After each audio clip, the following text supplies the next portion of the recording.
आज सासू-सुनांमध्ये बऱ्याच वेळा खूप भांडणं होतात. छोट्या मोठ्या गोष्टींवरून किरकिर होते, घरामध्ये अशांतता निर्माण होते. याच्यामागे बऱ्याच काही कारणं आहेत. कारण आपण संस्कृती सोडून वागत आहोत आणि प्रत्येकाला त्यांच्या जबाबदारीची जाणीव थोडक्यात राहिली नाही. प्रत्येकाला वाटतं माझ्याच मनासारखं झालं पाहिजे आणि काही सासूंना असं वाटतं की हे माझ्या पद्धतीनेच राहिलं पाहिजे किंवा माझ्या पद्धतीनेच जे काही पदार्थ आहेत म्हणा, घर आहे म्हणा, तसं ठेवलं पाहिजे. पण तसं नाही.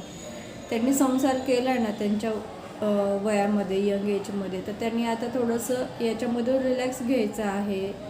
ते सुनांना बघू द्यायचं, त्यांची जबाबदारी त्यांना सोपवून द्यायची आहे आणि आपण जॉब वगैरे करायचं आहे किंवा देवस्थानं फिरायची आहेत. पूर्वी असंच असायचं, लग्न झालं की जबाबदारी मुलांच्या अंगावरती देऊन आईवडील हे देवस्थानं जायचे.